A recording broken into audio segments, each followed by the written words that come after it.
Romanos 6, de 15 a 18, diz a palavra de Deus: E daí? Havemos de pecar porque não estamos debaixo da lei e sim da graça? De modo nenhum. Não sabeis que daquele a quem vos ofereceis como servos para a obediência, desse mesmo a quem obedeceis, sois servos, seja do pecado para a morte ou da obediência para a justiça? Mas graças a Deus, porque outrora escravos do pecado, contudo viestes a obedecer de coração a forma de doutrina a que fostes entregues. E uma vez libertados do pecado, fostes feitos servos da justiça. Oremos pedindo a iluminação do Espírito de Deus para que possamos compreender a sua palavra. Apenas o Senhor pode nos dar entendimento, ó Deus, no sentido espiritual das palavras que o Senhor revelou através do apóstolo Paulo. Somente o Senhor pode esclarecer o nosso coração e nos mostrar de que maneira estas palavras se aplicam no nosso dia a dia. Nós pedimos que a exposição da Tua palavra nessa noite seja usada por Ti com esse propósito, que todos nós sejamos edificados, instruídos na verdade do Evangelho, através da pregação. É o que pedimos em nome de Jesus. Amém. Queridos, nós estamos na terceira parte da carta de Paulo aos Romanos. A carta é dividida em várias partes. Na primeira parte, Paulo trata da perdição de toda a raça humana, capítulos de 1 a 3. Depois ele fala da salvação e da justificação pela fé, metade do capítulo 3 até o capítulo 5.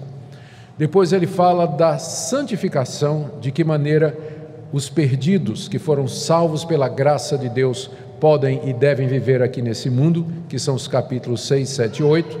Depois ele fala sobre escatologia, ou seja, o papel da nação de Israel nos planos de Deus, que vai do capítulo 9 até o capítulo 11.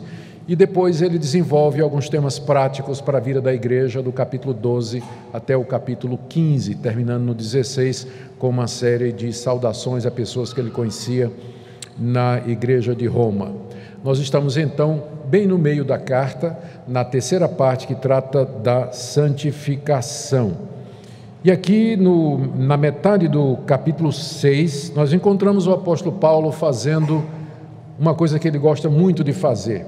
É uma pergunta retórica.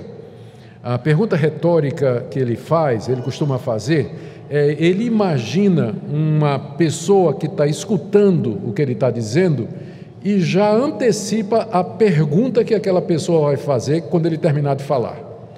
Então, meio que ele já esvazia os seus oponentes, já trazendo os questionamentos deles e dando uma resposta.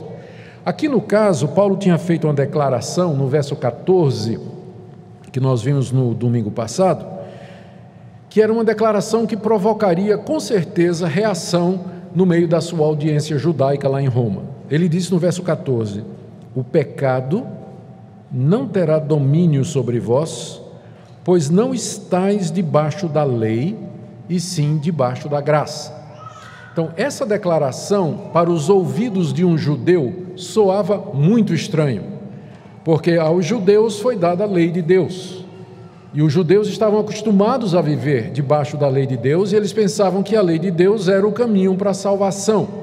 Agora, Paulo está dizendo que os cristãos em Roma, inclusive os judeus cristãos, eles não estavam mais debaixo da lei. Então, esse tipo de afirmação de Paulo, com certeza provocaria uma reação da parte dos judeus que diriam o seguinte: mas se nós não estamos mais debaixo da lei, na hora que você tira a lei, você não está tirando as barreiras e os limites do certo e do errado, você está tirando as proibições. Então isso não estimula uma pessoa que ouve o que você está dizendo a viver no pecado, já que ela não está mais debaixo da lei. A lei diz: não faça isso, não faça isso, não faça aquilo. Você está dizendo que nós não estamos mais debaixo da lei, então significa que eu posso fazer o que eu quero, ou que as pessoas pensam, ou que as pessoas podem fazer o que elas querem. Essa seria a reação que com certeza brotaria na mente dos cristãos judeus em Roma quando essa carta estivesse sendo lida para eles. Então Paulo antecipa a questão e ele já traz a resposta. A questão então está no verso 15. E daí? Isso que eu falei, né? Não estamos debaixo da lei, debaixo da graça. E daí? Isso que eu falei significa que havemos de pecar porque não estamos debaixo da lei e sim da graça? Então, ele está antecipando esse tipo de reação que, com certeza, a sua audiência teria a essa afirmação dele que nós não estamos debaixo da lei e debaixo, mas sim debaixo da graça. Aqui nós precisamos, então, entender o que é que Paulo quer dizer por essas duas expressões. O que é que significa viver debaixo da lei e o que é que significa viver debaixo da graça e por que que essa declaração teria provocado uma reação dos seus ouvintes em Roma, particularmente dos judeus. Viver debaixo da lei, o que é que isso significa? A lei, conforme nós lemos aqui na carta aos Romanos e no restante de toda a Bíblia, é aquela revelação escrita que Deus deu à nação de Israel através de Moisés e que consistia em ordenanças de natureza civil, cerimonial e moral. Exemplos: lei cerimonial, a lei dos sacrifícios, a lei a respeito do sacerdote, a manutenção do templo. Lei civil, leis referentes à guerra, propriedade, herdeiros, herança, casamento. E a lei moral de Deus, resumida nos 10 mandamentos. Tudo isso Deus deu a Moisés, é chamada legislação mosaica, foi dada a Moisés no alto do Monte Sinai, depois que Moisés conduziu o povo de Israel em liberdade da terra do Egito. E essa lei que Deus deu à nação de Israel, ela de alguma forma, imperfeita, é verdade, ela está gravada no coração também daqueles que não são judeus. Isso Paulo fala aqui no capítulo 2 da carta aos Romanos, que os gentios que não conhecem a Deus, eles têm, contudo, a forma da lei impressa nos seus corações. Por isso que, mesmo aqueles que nunca ouviram o nome de Moisés, nunca ouviram falar de 10 mandamentos, nunca ouviram falar de evangelho, nunca ouviram falar de Cristo, eles instintivamente, intuitivamente, eles têm noção do que é certo e do que é errado. A prova disso é que todos os povos, por mais primitivos que sejam, eles têm um código de ética, eles têm um código de moral, um código de conduta entre eles, e eles têm uma religião. E eles têm a religião exatamente por isso, porque eles não conseguem, sabem que não conseguem viver à altura daquele padrão que eles têm e que eles precisam então satisfazer os deuses ou apaziguar os deuses. Então, a presença da religião em todo o mundo, em todos os povos, em toda a época, a presença de códigos doutrinários e éticos em todos os povos, todas as raças e etnias, é uma prova do que o apóstolo Paulo diz em Romanos 1 e 2, que a lei de Deus está gravada no coração das pessoas. Isso quer dizer que mesmo o cara mais bárbaro, mais bruto que existe lá no coração, ele sabe quando ele está fazendo errado. Ele tem uma consciência. Ele sabe a diferença entre o bem e o mal. Por isso que a Bíblia diz que todos pecaram e carecem da glória de Deus. Não há um justo, nenhum sequer. A lei de Deus, quer seja escrita através das tábuas dadas a Moisés, quer seja no coração, coloca a humanidade toda debaixo do pecado e caracteriza o ser humano como sendo um transgressor da lei de Deus. Por isso que Paulo afirma aqui, e a Bíblia toda afirma, que ninguém pode ser salvo mediante a guarda da lei, guardando os preceitos da lei.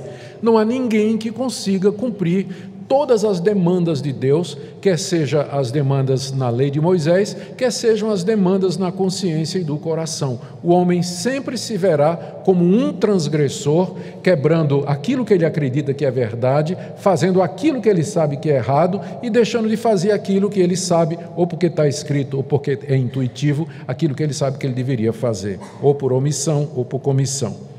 Estar debaixo da lei, portanto, é a tentativa que uma pessoa faz, quer seja judeu ou não, de tentar agradar a Deus ou merecer alguma coisa da parte de Deus, com base no seu esforço pessoal, no mérito, nas suas conquistas, na sua dedicação, na sua moralidade, na sua liberalidade, na sua conduta. Qualquer tentativa do ser humano de agradar a Deus o coloca imediatamente debaixo da lei, porque na hora que ele diz assim, eu quero fazer alguma coisa para agradar a Deus, o que é que eu posso fazer para agradar a Deus? Não terás outros deuses diante de mim, não farás para ti mais de escultura, não tomarás o nome do Senhor teu Deus em vão, lembra-te do dia de descanso para santificar, honra teu pai e tua mãe, não matarás, não furtarás, não adulterarás, não dirás falso testemunho. Pronto. Quem pode se salvar? Então, na hora que uma pessoa tenta chegar-se a Deus pelo seu próprio esforço, ela se coloca debaixo da lei e é imediatamente convencida pela lei de que ela está perdida, de que ela fracassou e de que ela não poderá jamais chegar a Deus por si mesmo. Estar debaixo da lei, portanto, viver debaixo da lei é viver escravo do pecado, escravo do mundo, dominado pela carne, condenado e caminhando para a perdição eterna. E essa é a situação de todo ser humano desde Adão, quer judeus, quer sejam gentios. A isso Paulo contrapõe o viver na graça. Verso 15, havemos de pecar porque não estamos mais debaixo da lei, e sim debaixo da graça. Nós já vimos o que é estar debaixo da lei, mas então o que é que significa estar debaixo da graça? A graça de Deus é aquela maneira graciosa, gratuita, misericordiosa, amorosa, imerecida, pela qual Deus justifica, perdoa, aceita e recebe pecadores perdidos como vocês e como eu.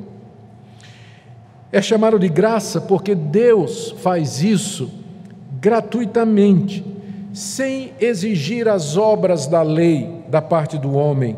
Ele faz isso livremente, sem impor condições aos seres humanos, exatamente porque eles não têm condição alguma a cumprir, exatamente porque eles não podem satisfazer o menor dos requerimentos de Deus. Por isso, então, Deus os justifica, perdoa e aceita gratuitamente.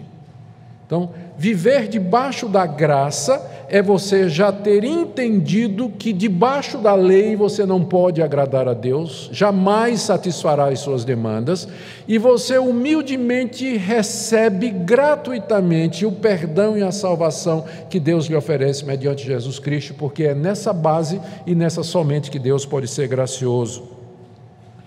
Somente porque Cristo Jesus, o Filho de Deus, um de nós, nosso representante, obedeceu à lei quando ele estava aqui nesse mundo, nunca quebrou um mandamento de Deus, e na cruz do Calvário ele levou sobre si a penalidade, a culpa e o castigo que os nossos atos merecem. É que Deus pode livremente justificar o pecador e oferecer-lhe gratuitamente o perdão e a aceitação. É isso que significa estar debaixo da graça, viver na mais completa dependência de Deus para a nossa salvação e para a nossa santificação. Vocês agora podem entender por que esse tipo de declaração levanta preocupação nos judeus. Aqui entre nós, não somos judeus, não tem tradição judaica aqui. Esse tipo de declaração de que a salvação é graciosa, é gratuita, é dada livremente da parte de Deus, sem condições da parte humana, já pode deixar a gente assim dizendo, mas espera aí, isso é bom demais para ser verdade, ou então, quer dizer que eu não tenho que fazer nada? É isso mesmo, eu posso viver de qualquer maneira, não é que você pode viver de qualquer maneira, mas que Deus lhe oferece a justificação gratuitamente. Entre nós já pode gente ficar assim sem entender direito. Imagine quando o judeu ouvisse isso, o judeu que tinha recebido a lei, que recebeu as 2 tábuas da lei com os 10 mandamentos, que foi criado debaixo de toda aquela legislação mosaica, aprendendo que ser circuncidado, não comer determinados alimentos e guardar determinados dias, isso faria com que ele fosse recebido por Deus no dia do juízo final e salvo da condenação. Então o judeu na hora iria dizer assim, mas espera aí, Paulo, isso que você está dizendo, que nós não estamos mais debaixo da lei, mas debaixo da graça. Então, isso não abre uma porta para o pecado, não fica assim um incentivo para o pecado, e a resposta de Paulo no final do verso 15 é: de modo nenhum. Ao contrário, viver debaixo da lei me torna escravo do pecado, mas é a graça de Deus que me liberta do poder do pecado para que eu possa servi-lo. É isso que Paulo vai explicar em seguida. E ele começa a explicação no verso 16, citando uma regra, ou um princípio, uma prática que era comum nos seus dias e que tem a ver com o sistema de escravidão. Observe como ele diz no verso 16: não sabeis que daquele a quem vos ofereceis como servos para a obediência, desse mesmo a quem obedeceis sois servos, seja do pecado para a morte ou da obediência para a justiça? Para que nós entendamos o verso 16, nós precisamos lembrar de dois aspectos do sistema de escravidão que estava em vigor na época do apóstolo Paulo. A escravidão era muito comum no Império Romano, na época que Paulo escreveu essa carta. Só na cidade de Corinto, os historiadores nos dizem, 1/3 da população era escrava. As pessoas se tornavam escravos naquela época ou forçados ou voluntariamente. Forçados eram os prisioneiros de guerra, pessoas que foram compradas ou que já nasceram filhos de escravos e não tinha como escapar dessa condição. Mas havia a possibilidade também de uma pessoa se tornar escravo voluntariamente, porque era melhor ser escravo do que ser mendigo. O mendigo vivia na rua, não tinha dormida certa, comida certa, estava sujeito a ser assaltado, morto pelos bandidos que infestavam as cidades de Roma. Então era frequente uma pessoa pobre se oferecer para trabalhar como escravo. Pelo menos ele tinha um patrão, tinha uma casa e tinha comida, e às vezes um saláriozinho. E ele podia juntando, até chegar um dia em que ele poderia comprar sua liberdade e resolver seu problema financeiro.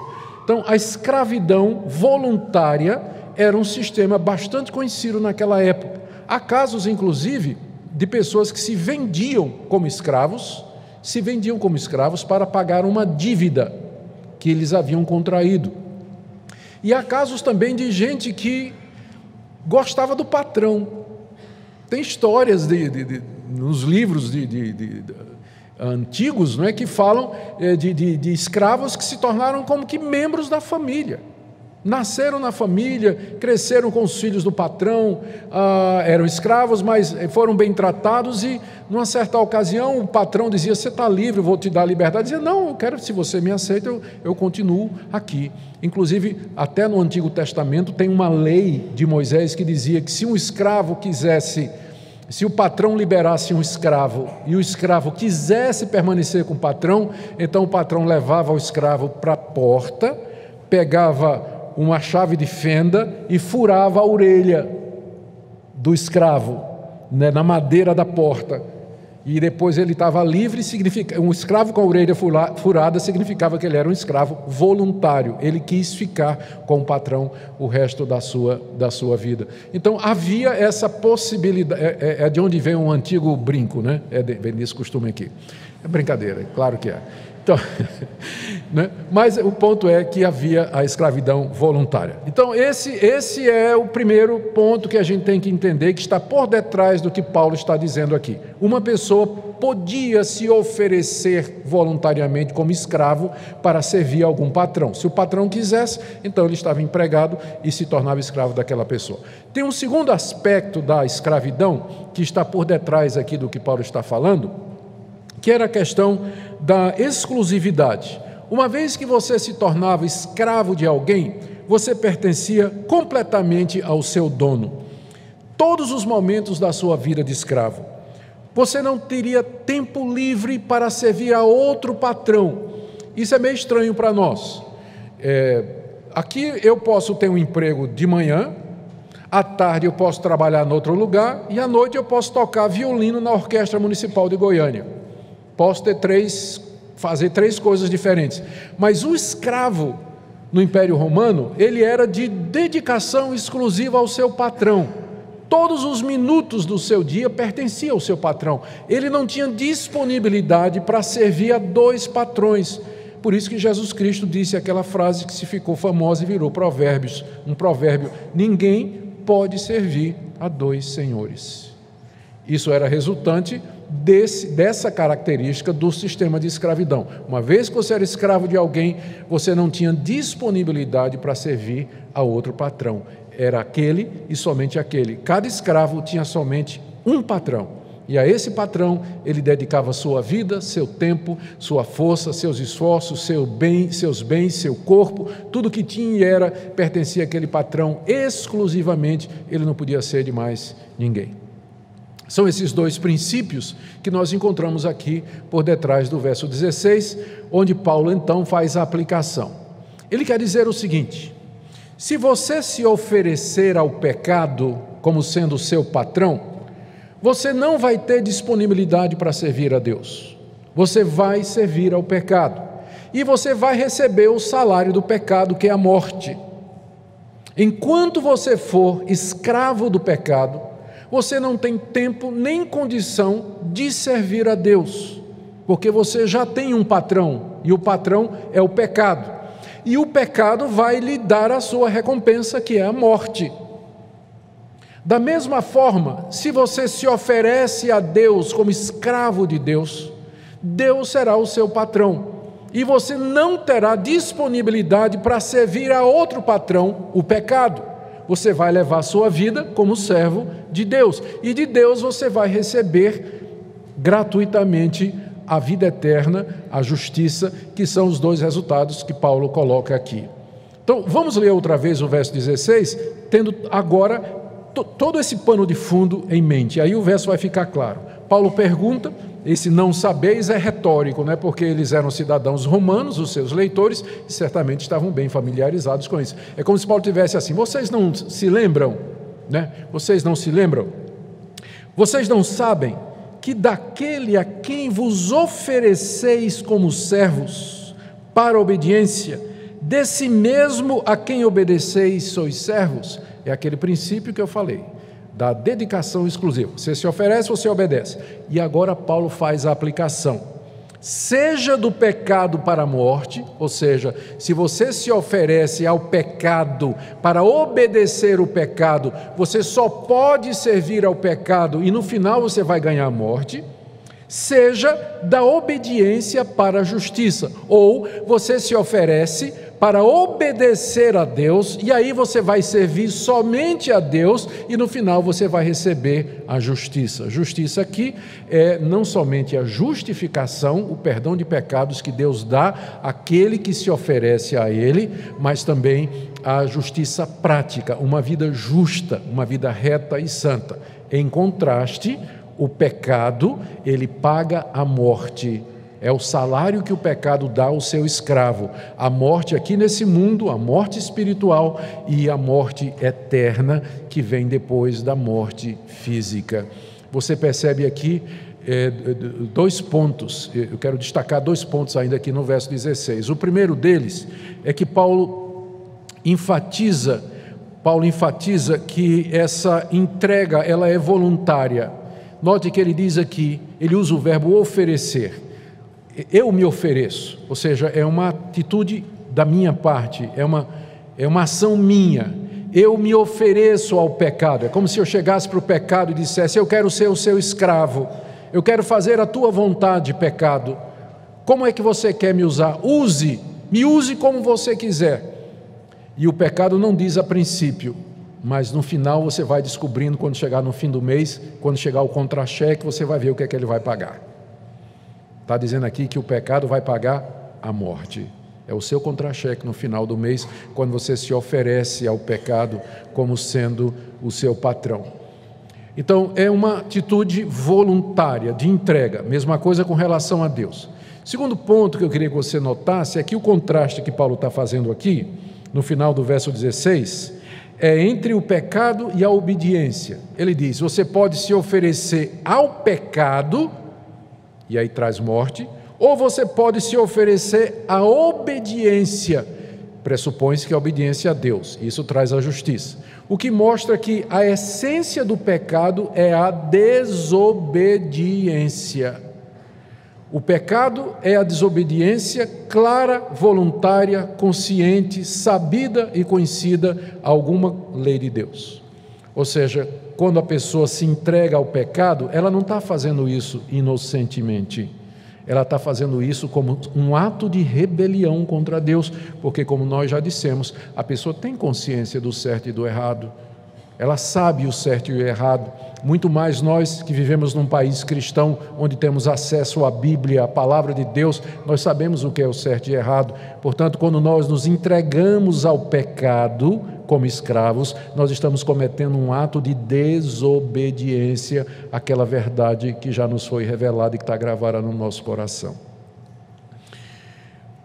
Um passo mais adiante, Paulo agora agradece a Deus que os seus leitores, que Paulo pressupõe que são crentes verdadeiros, eles mudaram de Senhor. Aqui no verso 17 e 18, Paulo agradece a Deus porque os crentes em Roma antigamente eram escravos do pecado, viviam debaixo da lei, mas agora eles foram libertos e são servos de Deus. E eu queria ver com vocês então como é que isso aconteceu. Paulo está dando graças a Deus por isso. E de que maneira ele explica essa mudança de escravos do pecado para escravos de Deus. Está aí no verso 17 e 18, vamos ler mais uma vez. Mas, introduzindo o contraste, não é? Graças a Deus, porque outrora escravos do pecado, contudo viestes a obedecer de coração a forma de doutrina a que fostes entregues, e uma vez libertados do pecado, fostes feitos servos da justiça. Antes eles eram escravos do pecado, antes de conhecerem a Jesus, mas agora eles foram feitos servos da justiça. Como é que isso aconteceu? Eu achei difícil, quando estava preparando essa mensagem, saber por onde a gente entra nessa passagem. Eu gostaria de ser como alguns pregadores famosos, que parece que eles tinham um martelinho de ouro, que eles pegavam o texto e faziam assim, pim, ao texto se abria em todas as suas partes, não é? Então, eu queria ter um martelinho desse, para eu pegar num texto e fazer pim, aí o texto se abre e você compreende. Porque às vezes a gente rala para tentar entender o que é que Paulo está dizendo aqui. Eu vou tentar explicar da seguinte maneira. O que Paulo está dizendo aqui, no verso 17, que é o ponto central do que ele nos transmite aqui, é que Deus entregou aqueles crentes a uma forma que é o molde ou a forma de doutrina que é o Evangelho. E como resultado, eles obedeceram de coração aquilo que eles tinham ouvido. Tem várias coisas que tem que explicar aqui nessa passagem. Paulo fala do Evangelho como se fosse uma doutrina. Veja que ele diz aí no verso 17, que vocês vieram obedecer de coração a forma de doutrina a que vocês foram entregues. Que doutrina é essa? É o Evangelho, é o ensinamento de que somos pecadores, mas Deus, mediante Cristo, nos justifica gratuitamente. É essa a doutrina. Essa doutrina, ela funciona como uma forma. A palavra que está aqui, fostes entregues, viestes a obedecer de coração a forma de doutrina. Essa palavra forma, na língua grega, é a palavra typos, de onde vem tipográfico, tipologia, e todo mundo sabe o que é um tipo, os mais antigos pelo menos, não é? O jornal antigamente, todo mundo sabia como, tinha gente que trabalhava nisso, montava o jornal colocando as letras eram pequenas formas, não é, que eram organizadas, as palavras eram montadas e depois passava a tinta e jogava no papel branco, não é? E aí a forma, o tipo, ele imprimia o papel e deixava a letra. Então, essa palavra tipo vem da palavra grega typos, que está aqui e que foi traduzido como forma, mas pode ser traduzido como molde, como tipo. O que Paulo está dizendo é que a doutrina do Evangelho, ela é como um tipo, é como uma forma, ela molda o coração das pessoas, ela ajusta, ela encaixa o coração das pessoas dentro daquela doutrina. Terceira coisa que nós temos que notar aqui é que Paulo diz que Deus entregou aquelas pessoas a este molde. É como se Deus pegasse o nosso coração e trouxesse para debaixo da tipografia e o tipógrafo, né? Aí marcou o coração da gente, moldou o coração da gente, fez uma mudança no nosso coração de acordo com a doutrina. Veja se não é isso que ele está dizendo. Graças a Deus, porque outrora escravos do pecado, contudo viestes a obedecer de coração a forma de doutrina a que fostes entregues. Quem é que nos entregou? Deus. Ao que Ele nos entregou? A forma da doutrina. Essa palavra aqui, o verbo entregar, vocês já conhecem. Está lá no capítulo 1, naquele capítulo tenebroso, né, em que Deus fala da desgraça da raça humana. Veja o que está aqui, no capítulo 1, verso 24.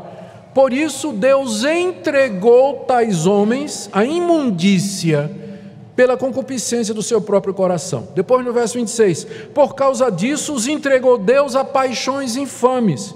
E no verso 28, por haverem desprezado o conhecimento de Deus, o próprio Deus os entregou a uma disposição mental reprovável. Notou? Verso 24, Deus os entregou. Verso 26, Deus os entregou. Verso 28, Deus os entregou. Deus entregando as pessoas a alguma coisa. Aqui no capítulo 1, Deus está entregando a humanidade rebelde aos desejos maus do seu próprio coração. Mas aqui no capítulo 6, Ele está entregando os seus eleitos ao Evangelho. É o mesmo verbo. Deus entregou vocês, não aos seus corações, não ao seu próprio pecado, não à sua corrupção, mas Deus entregou vocês ao Evangelho. Que coisa maravilhosa. É por isso que ele começa o versículo dizendo, graças a Deus. Por quê? Porque isso é obra de Deus. Deus podia entregar você ao seu próprio coração, não podia? Mas se você está aqui nessa noite e conhece a Deus e conhece o Evangelho, é porque Deus um dia lhe entregou ao Evangelho e o Evangelho moldou o seu coração. Por isso que ele começa a frase dizendo, graças a Deus, que Deus nos entregou não a nós mesmos, mas a doutrina do Evangelho que molda, que transforma, que muda, que ajusta o meu coração. E note qual é a reação. Qual foi a reação então que Paulo diz que aconteceu? Verso 17, graças a Deus, porque outrora escravos do pecado, contudo viestes a obedecer de coração. Vocês notam aqui Deus e o homem trabalhando juntos? Conseguem perceber como eu estou vendo aqui? Por um lado, Deus entrega o nosso coração à doutrina como uma forma, e a reação é que eu passo a obedecer de coração. E talvez aqui seja um momento bom para falar da soberania de Deus e da responsabilidade humana. Muitos irmãos que estão começando a descobrir a fé reformada, eles ficam meio que paralisados com isso, né? Como é que eu faço para relacionar a soberania de Deus à responsabilidade humana? Na salvação, sou eu que dou o primeiro passo ou eu espero Deus vir atrás de mim? E como é que eu faço na oração? Eu espero que Deus me dê vontade de orar ou eu oro? E na santificação, eu espero assim que Deus mude o meu coração ou eu faço já uma mudança que eu tenho que fazer? Tem alguns irmãos que ficam meio que paralisados quando eles começam a descobrir um pouco mais da soberania de Deus e como relacionar isso na prática. Aqui é um dos muitos exemplos na Bíblia em que essas duas coisas aparecem juntas sem qualquer explicação do apóstolo Paulo. Deus entregou vocês a forma de doutrina e aqui indica um ato soberano, um ato divino. Deus pegou vocês e entregou. Não é que Deus disse assim, vem cá, você quer ser entregue à forma de doutrina? Você quer? Não, Deus não está perguntando se você quer. Deus entregou você ao Evangelho, e o Evangelho mudou o coração. E qual foi o resultado? Você obedeceu de coração, voluntariamente, alegremente, gozosamente, coração embandeirado, feliz da vida, dizendo, que glória, agora eu entendi, agora eu compreendi a misericórdia de Deus, agora eu compreendi o Evangelho. Mas foi porque Deus lhe entregou ao Evangelho, senão você jamais compreenderia. Mas quando você compreendeu voluntariamente, você compreendeu de toda a alma e de todo o coração. Vê como as duas coisas andam juntas. Você ora a Deus e diz: Deus, por favor faz isso, por favor faz aquilo, por favor faz aquilo outro. Eu estou orando porque o Senhor mandou que eu orasse. Eu sei que o Senhor já decretou tudo antes da fundação do mundo, mas o Senhor disse que quer que eu ore como meio de realizar os seus planos. E você sai dali, você ora para trás, e depois que veio a resposta, você diz: Deus, eu sei que o Senhor respondeu às minhas orações, mas isso era exatamente o que o Senhor já tinha planejado antes da fundação do mundo. A mesma coisa na santificação, no dia a dia. Deus já me transportou do reino das trevas para o reino da luz do seu Filho. Ele já me amou, me elegeu, me chamou antes da fundação do mundo. Mas ainda assim é o meu prazer, o meu deleite, o meu dever andar em santidade, dizer não para o pecado, fazer o que é correto, fazer o que é certo, andar em justiça, praticar o que é bom, evitar o pecado, amar o meu próximo, honrar a Deus, respeitar a todos. As duas coisas andam juntas. E aquilo que Deus uniu, que o homem não separe. Quando você tenta entender as duas coisas separadas, ou você cai no hipercalvinismo, você enfatiza tanto a soberania de Deus que você fica paralisado, você não evangeliza, não ora, não se santifica, não faz mais nada. Ou você vai cair no outro extremo de enfatizar tanto a responsabilidade de Deus que Deus se torna um marionete das decisões humanas. Um Deus que fica esperando um homem decidir se o homem quer ou não quer. Um Deus que só vai até onde o homem permite, que só faz aquilo que o homem pede, que só age em resposta à oração. Esse é outro extremo, esse não é o Deus da Bíblia. O Deus da Bíblia é grandioso, é criador, é Senhor, é soberano, todo-poderoso, onisciente, onipotente, onipresente, nada resiste ao seu querer. Ele é Senhor de tudo e de todos. Então nós temos que manter essas coisas juntas. Pela graça dele, ele nos entrega a doutrina do Evangelho. E nós reagimos obedecendo de coração. Por isso que Paulo começa esse versículo dizendo: graças a Deus. Graças a Deus. E aí a conclusão no verso 18: uma vez libertados do pecado, fostes feitos servos da justiça. De que maneira eu fui libertado do pecado? Pela doutrina do Evangelho, que moldou o meu coração pela graça de Deus, e a qual eu respondi de coração, obedecendo às demandas de Deus, obedecendo à voz do Evangelho. O que é que significa obedecer à doutrina? Que a doutrina diz: creia, e quando eu creio, eu estou obedecendo. Creia, e eu creio, e isso significa obedecer a Deus. Deixe-me fazer aqui algumas aplicações práticas. De que maneira esse tipo de ensino aqui pode me ajudar no dia a dia? Eu pensei em algumas situações, uma delas eu já apresentei. Quando você se sente meio que paralisado tentando entender a soberania de Deus e sua responsabilidade, tipo assim, na salvação, na oração e na santificação, então essa passagem ela lhe ajuda a ver que a Bíblia apresenta essas duas verdades juntas. Deus opera em nós tanto o querer quanto o realizar. Não é interessante que nessa passagem, que está lá na carta aos Filipenses, Paulo diz assim: operai desenvolvei a vossa salvação com temor e tremor, porque Deus é quem opera em vocês tanto querer quanto realizar. Casadinho, ó, juntinho. Desenvolva a sua salvação, porque Deus é quem opera em você o desenvolver a salvação. As duas coisas andam juntas. Na hora que você está orando, Deus está agindo. Na hora que você está obedecendo, Deus está agindo. Estão juntas as duas coisas. Não é assim do tipo: primeiro eu faço a minha parte, Deus faz a parte dele. Ou Deus faz a parte dele e eu faço a minha. Não, não. São juntas sempre. Quando você está fazendo o que é certo, Deus está fazendo com você. Quando você está orando, a soberania dele está acontecendo e realizando também. Quando você está evangelizando, pregando a palavra de Deus, ele está chamando os seus eleitos através da pregação. Tudo se harmoniza. Essas coisas andam juntas. Então, um conselho: não fique paralisado tentando entender. Porque tem gente que dá um curto-circuito, e surta mesmo. Já encontrei gente surtada, neocalvinista surtado, novo calvinista absolutamente surtado. Não sei o que fazer, não consigo mais orar, pastor, não consigo mais fazer nada, porque eu não sei quem é que começa, se é Deus ou se sou eu. Gente, Não é? Não fica, eu vou dizer, não me entenda, não fique esperando por Deus, não. Ele já disse o que é que Ele quer. Ele quer que você ore, quer que você evangelize, quer que você seja santo. Na hora que você fizer isso, Ele vai estar com você. Ele vai estar com você.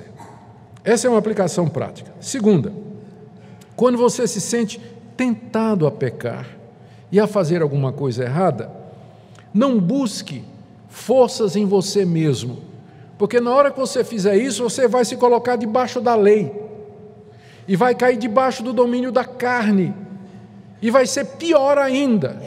Na hora que você se sentir tentado a fazer o que não presta, e você sabe do que é que eu estou falando, você deve recorrer à graça de Deus, porque é graça do começo ao fim. Você deve recorrer a esse Deus que em Cristo Jesus já lhe perdoou, já lhe recebeu, já lhe aceitou e lhe livrou do domínio do pecado. Você lembra que agora você é servo de Deus e que, como escravo de Deus, você não tem disponibilidade para atender às demandas do antigo patrão.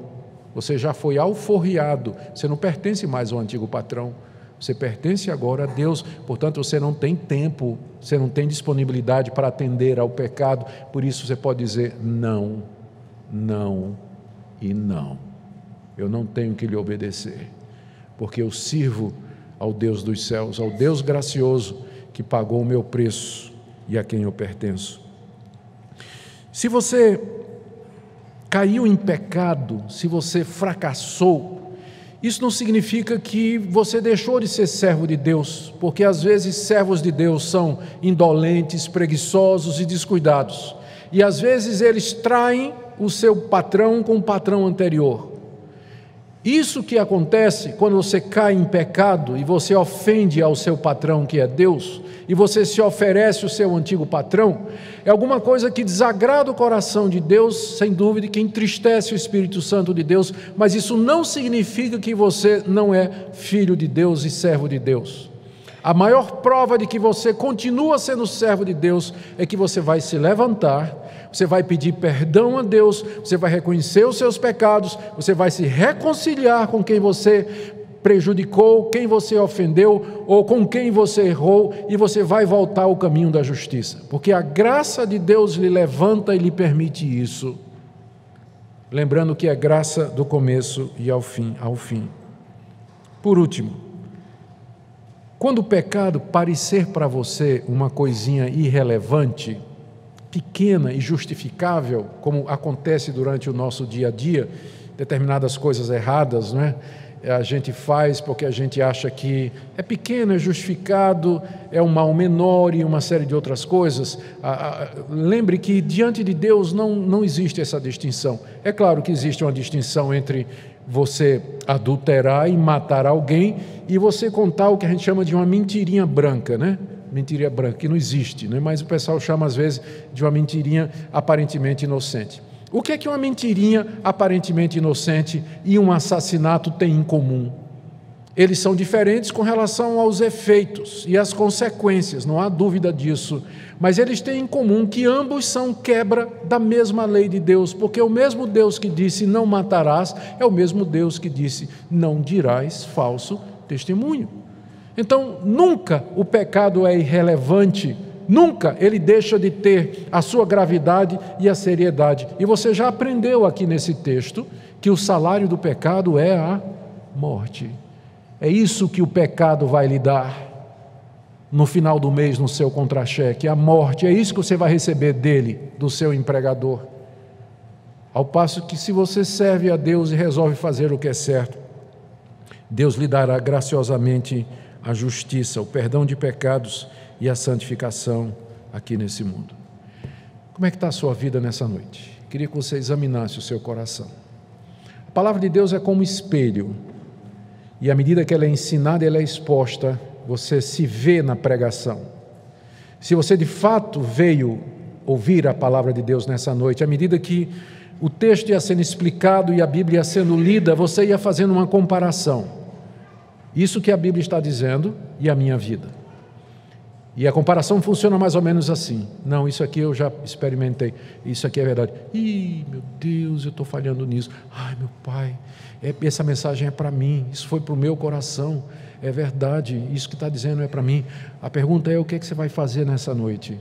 Depois que aqui nessa noite Deus falou o seu coração e Ele deixou muito claro diante de você qual é a vontade dEle, o que é que Ele faz mediante Jesus Cristo, os dois sistemas de salvação, qual o caminho que você vai seguir nessa noite, porque se você sai daqui nessa noite, após ter visto no espelho da Bíblia o estado real da sua alma, e você não toma providência nenhuma, você vai ser igual aquela pessoa que na segunda-feira de manhã acorda para ir para o trabalho, vai no banheiro, se olha no espelho, o cabelo todo desarrumado, a maquiagem toda borrada, os olhos cheios de remela, babando pelo canto da boca, simplesmente olha e vai embora e não faz nada.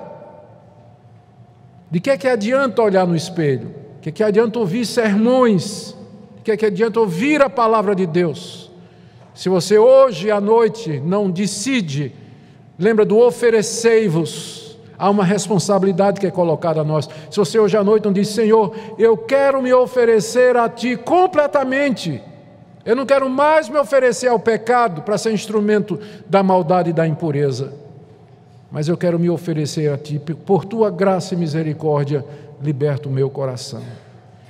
Hoje à noite, quando você chegar em casa, eu podia convidar você para fazer isso aqui hoje à noite, mas geralmente a gente evita fazer isso, porque a gente quer que as pessoas tomem decisões sérias, e às vezes elas fazem isso no calor do momento. Mas então eu digo: volta para casa e nessa noite, diante de Deus, junto com teu marido, com tua esposa, com tua família, com quem for, ou sozinho no seu quarto, mas você procura a Deus e diz: eu quero viver como teu servo.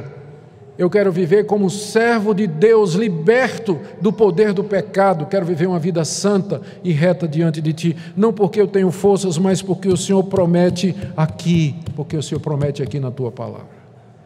Faça isso. E Deus haverá de ouvir a sua oração e abençoar a sua vida. Oremos.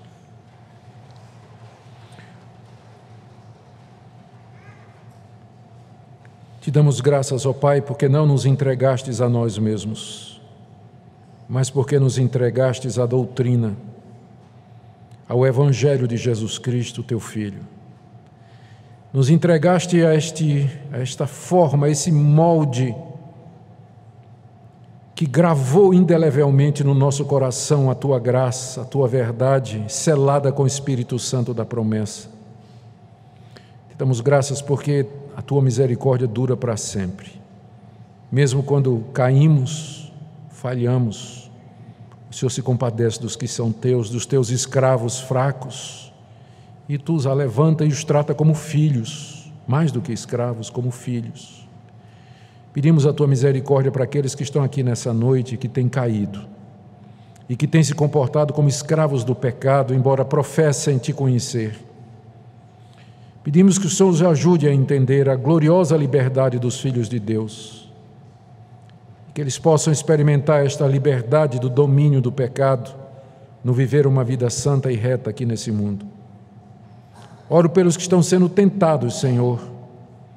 Ajuda-os a olhar para a cruz e para a ressurreição, para a graça que o Senhor revelou em Jesus, para que encontrem forças nas Tuas promessas pela fé e não em si mesmos.